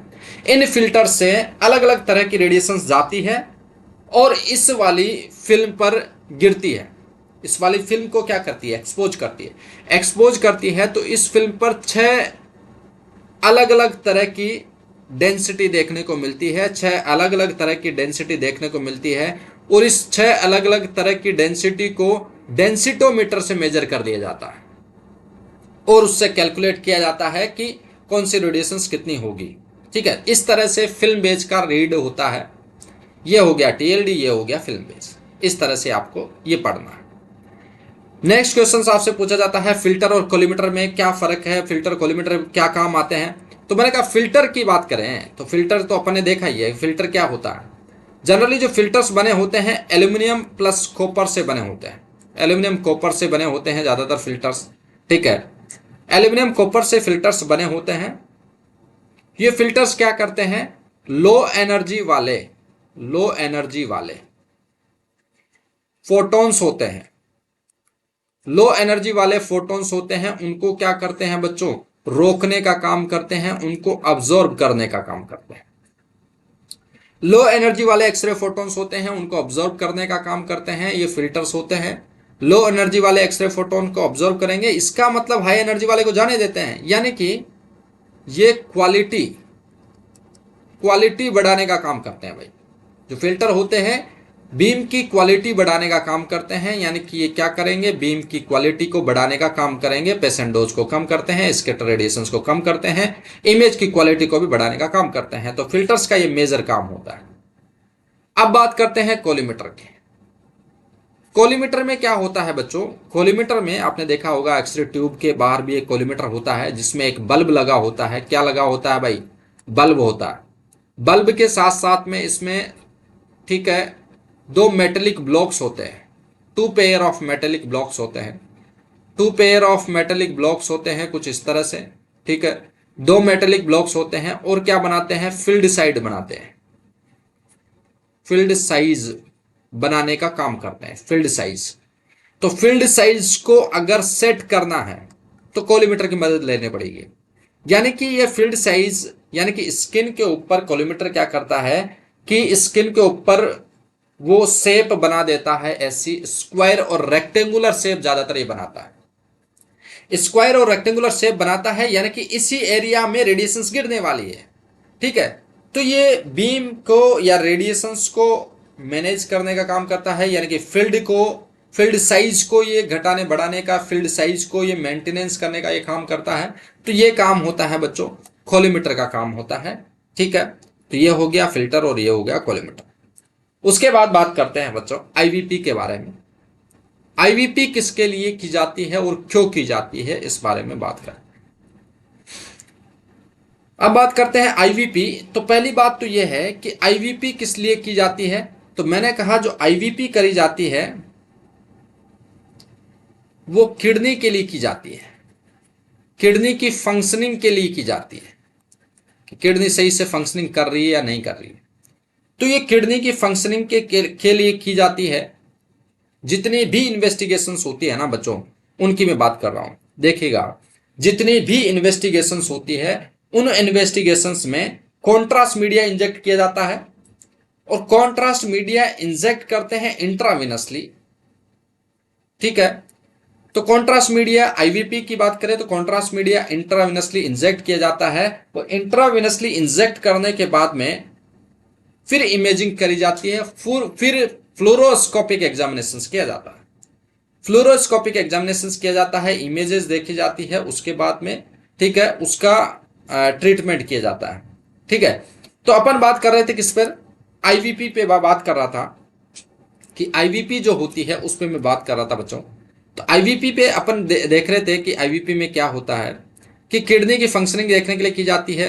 किडनी की अबनॉर्मलिटी है, उसको अबनॉर्मलिटी क्या है किडनी की, उसको देखने के लिए की जाती है। किडनी में अगर कोई स्टोन है, ठीक है, कोई किडनी में अगर कोई स्टोन है वो स्टोन देखने के लिए किया जाता है, या और भी अगर कोई अबनॉर्मलिटी है वो चीज देखने के लिए अपन कर रहे हैं।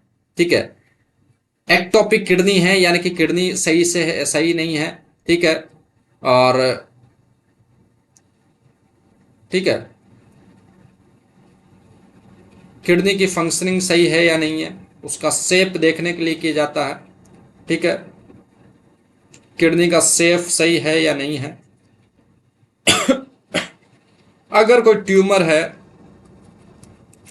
ठीक है, या कोई मास है, या कोई ऑब्स्ट्रक्शन है, ठीक है, ऑब्स्ट्रक्शन है, ये सारी चीजें देखने के लिए क्या किया जाता है, आईवीपी करी जाती है, यानी कि किडनी से रिलेटेड। इसमें इंट्राविनसली क्या करना है, इंट्राविनसली कॉन्ट्रास्ट मीडिया इंजेक्ट करना है, आयोहेक्सोल कॉन्ट्रास्ट मीडिया इंजेक्ट किया जाता है, और अलग अलग टाइमिंग पर फिल्में ली जाती है। 5 मिनट की फिल्म ली जाती है, ठीक है, फिर 15 मिनट बाद में फिल्म ली जाती है, ऐसे टाइमिंग के साथ साथ में फिल्में ली जाती है। 25 मिनट, 45 मिनट फिल्म, 1 घंटे की फिल्म होती है, pre word post word film होती है, अलग अलग तरह की फिल्में ली जाती है और देखा जाता है, किडनी का फंक्शनिंग देखा जाता है। ठीक है, तो ये है आईवीपी के बारे में। उसके बाद में देखना एसएसजी, हिस्टेरोसाल्पिंगोग्राफी जो होती है। हिस्टेरियोसाल्पिंगोग्राफी जो होती है क्या होती है, कब करी जाती है, इंपॉर्टेंट चीज है। हिस्टेरोसाल्पिंगोग्राफी यूटरस के लिए की जाती है, स्पेशली फेलोपियन ट्यूब के लिए की जाती है। यूटरस प्लस फेलोपियन ट्यूब, ठीक है, यूटरस और फेलोपियन ट्यूब के लिए की जाती है, यूटरस और फेलोपियन ट्यूब के लिए की जाती है। यूटरस और फेलोपियन ट्यूब को शेप देखने के लिए की जाती है। ठीक है, यूटरस और फेलोपियन ट्यूब के अगर कोई ट्यूमर है, अगर कोई ब्लॉकेज है, ठीक है, इनफर्टिलिटी की समस्या है किसी में, इनफर्टिलिटी, ठीक है, तो उस कंडीशंस में भी एचएसजी किया जा सकता है। अब सीधी बात है, अगर फेलोपियन ट्यूब और ये है तो इसका मतलब ये फीमेल में ही होगी, सही है ना भाई, मेल में तो होने से रही, तो फीमेल में होती है। तो यूटरस और फेलोपियन ट्यूब की शेप साइज देखने के लिए इसमें ट्यूमर, कोई मासेज है, कोई ब्लॉकेज है, इनफर्टिलिटी कंडीशंस है, कोई अबनॉर्मलिटी है, ठीक है, एक्टोपिक प्रेगनेंसी है, इस चक्कर में भी की जाती है। तो ये एचएसजी जो होता है उसमें क्या किया जाता है, कॉन्ट्रास्ट मीडिया जो होता है वो कॉन्ट्रास्ट मीडिया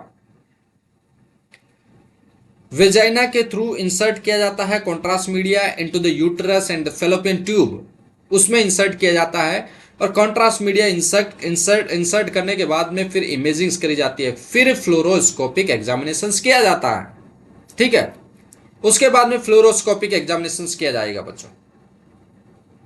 ठीक है, अब बात करते हैं कि कब करी जाती है, मेन चीज है ये कब करी जाती है।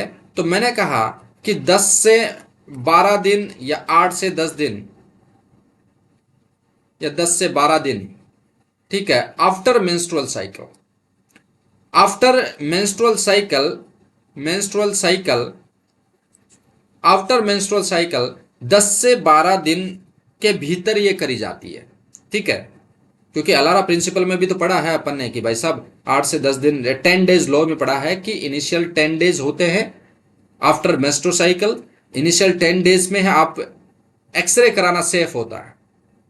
इसीलिए एचएसजी में भी ऐसा है कि 8 से 10 दिन में आप एक्सरे करा लीजिए, और 8 से 10 दिन बाद में, ठीक है, क्योंकि ये भी एक्सपोजर ये है, तो इसमें भी 8 से 10 दिन के भीतर ये एचएसजी करी जाती है बच्चों।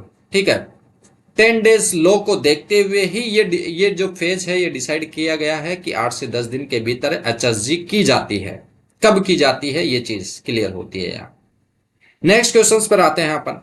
साइलोग्राफी क्या होती है, किसके लिए की जाती है। तो मैंने कहा कि साइलोग्राफी क्या होती है, तो साइलोग्राफी जो होती है वो सलाइवरी ग्लैंड के लिए की जाती है। सलाइवरी ग्लैंड के लिए, सलाइवरी ग्लैंड्स होती है उनके लिए की जाती है। सलाइवरी ग्लैंड्स होती है वो होती है पैरोटिड होती है, पैरोटिड होती है, सब मैंडिबल होती है, पैरोटिड होती है, सब मैंडिबुलर होती है और सब लिंगुअल होती है। सब पैरोटिड, सब मैंडिबुलर और सब लिंगुअल। तो सब लिंगुअल क्योंकि जो सलाइवरी ग्लैंड होती है उसकी डक्ट काफी छोटी होती है, इसलिए इसको कैनुलेशंस करना पॉसिबल नहीं है। इसलिए दो ही सलाइवरी ग्लैंड्स का साइलोग्राफी होती है, एक तो पैरोटिड और सब मैंडिबुलर। ठीक है, तो पैरोटिड और सब मैंडिबुलर का ही साइलोग्राफी होती है, क्योंकि इसमें क्या होता है, सलाइवरी ग्लैंड होती है, सलाइवरी ग्लैंड की जो डक्ट होती है, वार्टन्स और स्टेंसन डक्ट होती है इनकी।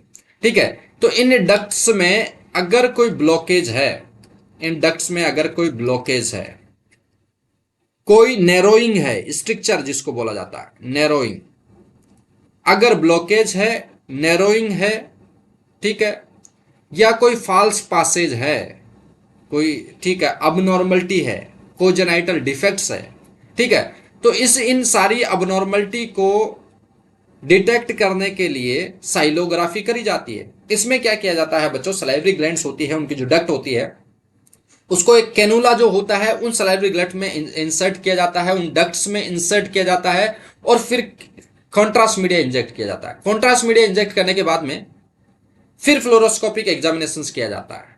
उसके बाद में फ्लोरोस्कोपिक एग्जामिनेशन किया जाता है, जहां जहां अबनॉर्मलिटी है वहां डिटेक्ट कर लिया जाता है। वो जो फ्लोरोस्कोपिक इमेज होती है ना, साइलोग्राम, उसमें वो डिटेक्ट किया जा सकता है, उसमें वो साफ दिखाई देगी जहां जहां ब्लॉकेज होगा। ठीक है, तो ये है साइलोग्राफी। उसके बाद में बात करते हैं डीसीजी क्या होती है, डेक्रोसिस्टोग्राफी। डेक्रोसिस्टोग्राफी क्या होती है, इसका प्रोसीजर क्या होता है, उस बारे में अपन बात करते हैं। डेक्रोसिस्टोग्राफी जो होती है वो किसके लिए की जाती है, डेक्रोसिस्टोग्राफी जो होती है वो किसके लिए की जाती है, इसका क्या प्रोसीजर होता है, ये लेक्राइमल सिस्टम के लिए की जाती है बच्चों। लेक्राइमल सिस्टम के लिए की जाती है, लेक्राइमल ग्लैंड्स, और इसमें काफी सारी चीजें, लेक्राइमल डक्ट आती है, लेक्राइमल ग्लैंड आती है। इसमें क्या आती है, डक्ट आती है, लेक्राइमल डक्ट और लेक्राइमल डक्ट और लेक्राइमल ग्लैंड, ये आती है लेक्राइमल सिस्टम। डक्ट के बारे में जनरली देखा जाता है, डक्ट में लेक्राइमल डक्ट होती है, लेक्राइमल कैनालिकुली होती है, ठीक है, अलग अलग इसके पोर्शंस होते हैं, अलग अलग इसके पार्ट होते हैं। नेजोलेक्राइमल डक्ट होती है, पहले तो नेजोलेक्राइमल डक्ट होती है, नेजोलेक्राइमल डक्ट कैनालिकुली होती है, ठीक है, और किस में जाती है, लेक्राइमल ग्लैंड्स, लेक्राइमल डक्ट्स होती है, लेक्राइमल डक्ट्स होती है जिस डक्ट से आंसू आते हैं, आंसू आते हैं, उस डक्ट की मैं बात कर रहा हूं, तो लेक्राइमल डक्ट होती है। तो लेक्राइमल डक्ट की इमेजिंग फ्लोरोस्कोपिक एग्जामिनेशन करना है ना, तो डेक्रोसिस्टोग्राफी करूंगा मैं, क्या करूंगा बच्चों, डेक्रोसिस्टोग्राफी करता हूं। तो डेक्रोसिस्टोग्राफी क्या होती है, लेक्राइमल सिस्टल का फ्लोरोस्कोपिक एग्जामिनेशन होता है, जिसमें लेक्राइमल डक्ट को स्पेशली देखा जाता है। उस डक्ट में अगर कोई ब्लॉकेज है, उस डक्ट में अगर कोई नैरोइंग है, उस डक्ट में अगर कोई इंजरी है, उस डक्ट में अगर कोई ट्यूमर है, कोई लेशंस है, कोई मासेस है, कोई अबनॉर्मलिटी है, तो ये फाइंड आउट करने के लिए मैं डीसीजी करता हूं बच्चों। ये इसका प्रोसीजर होता है। इसका प्रोसीजर में अपन क्या करेंगे, लेक्राइमल कैनालिकुली या लेक्राइमल डक्ट होती है, उसमें क्या किया जाता है, कैनुला इंसर्ट किया जाता है, कॉन्ट्रास्ट मीडिया इंजेक्ट किया जाता है। कॉन्ट्रास्ट मीडिया इंजेक्ट किया जाता है, यानी कि कॉन्ट्रास्ट मीडिया कहां तक पहुंचाना है मेरे को, लेक्राइमल डक्ट तक, जहां कोई भी अबनॉर्मलिटी होती है, कोई डिफेक्ट्स होता है, वो उसको डिटेक्ट कर लिया जाता है इस रेडियोग्राफ में, इस फ्लोरोस्कोपिक इमेज में। ठीक है, तो ये डीसीजी का ये प्रोसीजर हो गया। नेक्स्ट अपन बात करते हैं बच्चों, माइलोग्राफी क्या होती है। माइलोग्राफी क्या होती है, माइलोग्राफी स्पाइन का किया जाता है बच्चों। किसका, स्पाइन का किया जाता है। अगर वर्टिब्रल कॉलम में कोई डिस्क होती है, कोई स्ट्रक्चर है, कोई डिस्क में कोई स्लिप डिस्क है, ठीक है, स्लिप डिस्क है, कोई स्पाइन में अगर कोई कर्वेचर है, स्पॉन्डाइलोटिस जिसको बोला जाता है, लोडोटिस अगर होता है, तो अगर स्पाइन में अगर कर्वेचर होता है, अगर कोई डीजनरेशन होता है, कोई बल्जिंग आउट होते हैं, कोई जो डिस्क होती है बल्ज आउट हो जाती है, तो ठीक है, बल्ज आउट हो जाती है, तो उस कंडीशंस में भी अपन माइलोग्राफी करते हैं। तो माइलोग्राफी स्पाइन का होता है, ये चीज आपको ध्यान रखनी है। स्पाइन का वर्टिब्री का किया जाता है। इसमें क्या किया जाता है कि मैंने कहा वर्टिब्रल कोड होती है, वर्टिब्रल कोड के चारों तरफ, जैसे मैंने कहा कि वर्टिब्रल कोड है, ठीक है, ये वर्टिब्रल कोड है, इसके चारों तरफ लेयर होती है। तो मैंने कहा कि लेयर होती है, ये पायामेटर होता है, ये सब अरेक्नोइड लेयर होती है। तीसरी लेयर होती है वो होती है ड्यूरामेटर होती है, ठीक है। तो मैंने कहा कि ड्यूरामेटर, ये तो सबड्यूरल स्पेस हो गया, ये होगा कौन सा, ये होगा सब अरेक्नोइड स्पेस, सब अरेक्नोइड स्पेस होता है। तो सब अरेक्नोइड स्पेस में कॉन्ट्रास्ट मीडिया इंसर्ट किया जाता है बच्चों, सब अरेक्नोइड स्पेस। तो मैंने कहा कॉन्ट्रास्ट मीडिया L3 L4 या फिर L2 L3, इस वाले स्पेस से, इस वाले जो गैप होता है, ठीक है, ये लंबर पंचर बोलते हैं इसको। तो लंबर पंचर से एक फाइन निडल होती है, वो इंसर्ट करी जाती है, कहां तक, सब अरेक्नोइड स्पेस तक। कॉन्ट्रास्ट मीडिया इंसर्ट किया जाता है, जितना कॉन्ट्रास्ट मीडिया डाला जाता है उससे पहले उतना CSF बाहर निकाला जाता है, विड्रॉल किया जाता है, ताकि वो बैलेंस बना रहे, प्रेशर नहीं हो, ठीक है, CSF का प्रेशर नहीं है, इसलिए विड्रॉल किया जाता है CSF। उसके बाद में कॉन्ट्रास्ट मीडिया इंसर्ट किया जाता है, उसके बाद में फ्लोरोस्कोपिक एग्जामिनेशन किया जाता है अलग अलग एंगल से, ठीक है। उसके बाद में देखा जाता है जहां कोई भी कोई डिस्क होती है वो बल्ज आउट होती है, कोई कर्वेचर होता है स्पाइन में, वो सारी चीजें अपने को दिखाई देगी, ठीक है। तो इसको क्या बोला जाता है बच्चों, इसको माइलोग्राफी बोलते हैं। समझ में आया?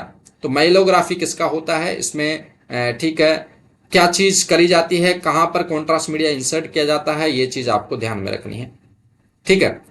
नेक्स्ट क्वेश्चन पर आते हैं यहाँ पर, बेरियम मील और बेरियम मील फॉलो थ्रू के अंतर क्या है, इसमें क्या फर्क है। बेरियम मील और बेरियम की स्टडी होती है, GIT स्टडीज में ये आती है बच्चों, आपको पता है। बेरियम मील जो होता है बेरियम मील की अगर बात करें तो बच्चों बेरियम मील स्टोमक के लिए की जाती है, ये मेजर डिफरेंस होता है। BMFT जो किया जाता है वो किया जाता है स्मॉल इंटेस्टाइन, स्मॉल इंटेस्टाइन के लिए की जाती है, ये स्टोमक के लिए की जाती है। बेरियम मील जो होता है स्टोमक में अगर कोई पेप्टिक अल्सर है, पेप्टिक अल्सर है, ठीक है, या कोई अबनॉर्मल वेट लॉस होता है, पेप्टिक अल्सर होता है, या कोई जलन होती है पेट में, ठीक है, डाइजेशंस की दिक्कत होती है, ठीक है, इस वजह से स्टोमक की ये इमेजिंग्स करी जाती है, जिसमें क्या किया जाता है, कॉन्ट्रास्ट मीडिया जो होता है, बेरियम का जो घोल बनाया जाता है, बेरियम सल्फेट का जो घोल होता है उसको निगला जाता है, निगल लिया जाता है, उस बेरियम को जो घोल होता है उसको स्टोमक तक पहुंचाया जाता है, उसके बाद में इमेजिंग करी जाती है। इसमें single contrast study, double contrast study, double contrast study के लिए कार्बेक्स ग्रेन्यूल्स होता है बच्चों, डबल कॉन्ट्रास्ट स्टडी के लिए कार्बेक्स ग्रेन्यूल, दोनों में ही डबल कॉन्ट्रास्ट स्टडी भी करी जाती है। सिंगल कॉन्ट्रास्ट स्टडी में जनरली बेरियम का घोल बनाया जाता है, ठीक है, बेरियम का घोल जो होता है अलग अलग कंसंट्रेशन के साथ में बेरियम का घोल पिलाया जाता है। डबल कॉन्ट्रास्ट स्टडी के लिए कार्बेक्स ग्रेन्यूल्स डाला जाता है, जिसमें CO2 रिलीज होती है। नेगेटिव कॉन्ट्रास्ट मीडिया है बच्चों डबल कॉन्ट्रास्ट स्टडी के लिए, ठीक है। इसमें क्या होता है, स्टोमक की जो लेयरिंग होती है ना, ठीक है, इनर लेयरिंग होती है, वो सही से दिखाई देती है, उसका बेटर विजुअलाइजेशंस होता है डबल कॉन्ट्रास्ट स्टडी का। ये फायदा होता है। कई बार पूछ लिया जाता है सिंगल कॉन्ट्रास्ट डबल कॉन्ट्रास्ट में फर्क क्या है। तो सिंगल कॉन्ट्रास्ट में तो ठीक है, बेरियम का घोल डाला जाता है, उसको पिया जाता है, ठीक है, निगला जाता है और स्टमक तक जाने के बाद में फिर उसका फ्लोरोस्कोपिक एग्जामिनेशन किया जाता है, एक्सपोज किया जाता है। लेकिन अगर बढ़िया विजुअलाइजेशंस करना है, बेटर मेरे को डिटेल लेनी है, तो डबल कॉन्ट्रास्ट मीडिया स्टडी करूंगा। डबल कॉन्ट्रास्ट स्टडी करता हूं जिसमें कार्बेक्स ग्रेन्यूल्स होता है, उसको निगला जाता है। कार्बेक्स ग्रेन्यूल्स वहां पर जाकर के CO2 रिलीज करता है, जिससे कि स्टडी बढ़िया होती है, बढ़िया डिटेल्स आती है उसकी, ठीक है। वो इमेज में रेडियोग्राफ में बढ़िया दिखाई देता है।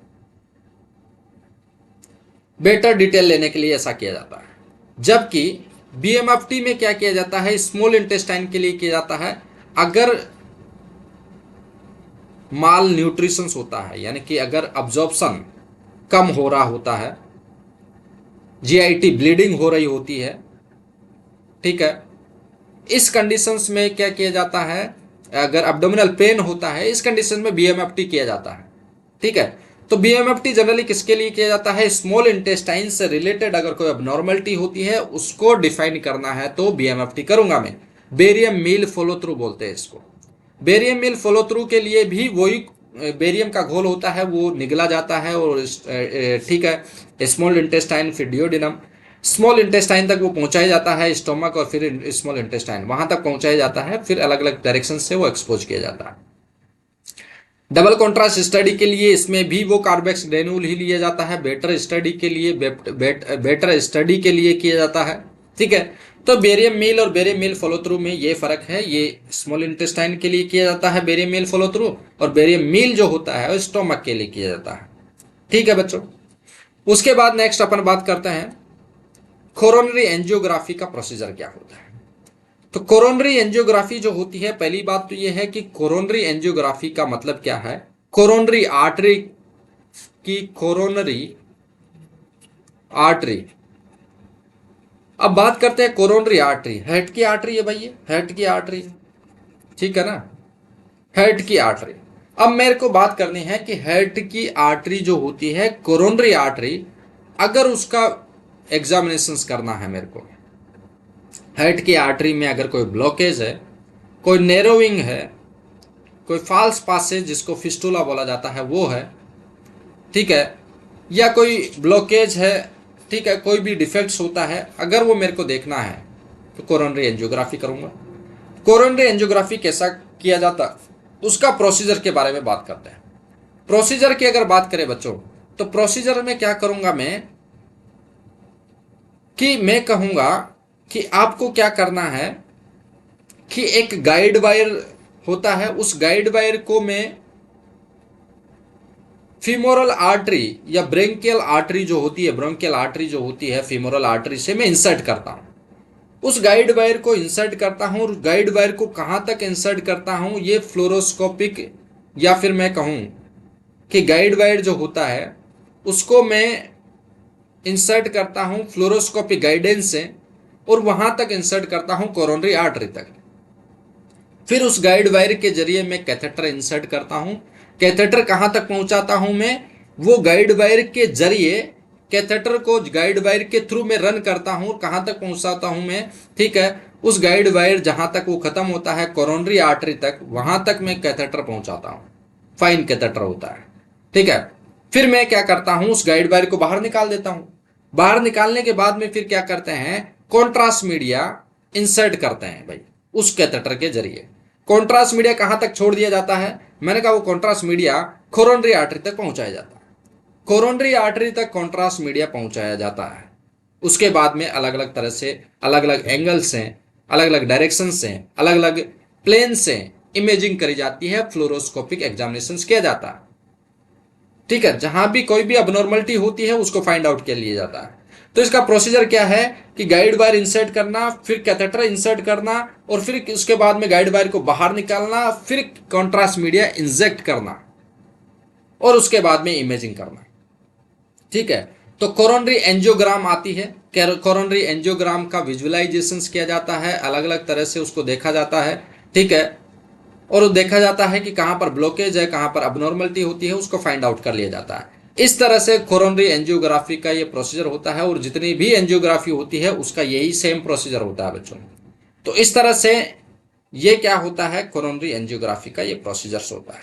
ठीक है, तो बच्चों ये था किसके बारे में, ये जितने भी अपन ने देखा कि जितने भी अपन ने बात करी क्वेश्चंस की, ये सारे क्वेश्चंस हैं। इसमें से हालांकि फर्स्ट ईयर के रेडिएशन फिजिक्स से कुछ बेसिक क्वेश्चंस आपको पूछे जा सकते हैं, ठीक है, उनको भी आप देख लेना है। बाकी ये सारे जितने भी इंपॉर्टेंट प्रीवियस ईयर्स में पूछे गए क्वेश्चंस हैं वो आपको बता दिए गए हैं। ये आपको इस तरह से इसकी प्रिपरेशंस करनी है। उसके अलावा और चीज़ मैं आपको बताता हूँ कि क्या क्या चीज़ें आपको लेके जानी है एग्जाम्स में, उस प्रैक्टिकल्स में क्या क्या चीज़ें आपको लेके जानी है। आपको एप्रिन पहनना होना चाहिए, एप्रिन होनी चाहिए आपके साथ में। ड्रेस कोड अगर आपका है कॉलेज का तो वो होना चाहिए, आईडी कार्ड होना चाहिए। एडमिट कार्ड वही होता है जो एग्जाम्स में होता है, ठीक है। तो ये सारी चीज़ें होनी चाहिए। उसके बाद में आपके पास में प्रैक्टिकल फाइल्स होनी चाहिए, ठीक है। तो इस तरह से ये क्या होता है बच्चों, ये एग्जाम्स की प्रैक्टिकल्स होते हैं वो ज़्यादा इंपॉर्टेंट होते हैं। जितना एग्जाम्स इंपॉर्टेंट होता है उतना ही प्रैक्टिकल भी इंपॉर्टेंट होता है। तो आपको यह है कि शॉर्ट में कैसे मेरे को जवाब देना है, बिल्कुल सिंपल तरीके से, ठीक है। ये चीज आपको ध्यान रखनी है, बस काम रहना है, ठीक है, और आराम से सारी चीजों का जवाब देना है। कई बार ऐसा भी होता है कि कुछ क्वेश्चंस आते हुए भी अपन सही से जवाब नहीं दे पाते हैं, तो उसकी प्रैक्टिस आपको एक बार करनी है। और मैक्सिमम क्वेश्चंस, ये दावा करता हूं मैं कि मैक्सिमम क्वेश्चंस जो बताए गए क्वेश्चंस है ना, इन्हीं से ही पूछे जाएंगे। तो आपको इनकी प्रिपरेशंस करनी है, कम से कम इनकी तो करनी है। तो all the best, thank you all of you students, thank you guys, जय हिंद जय भारत।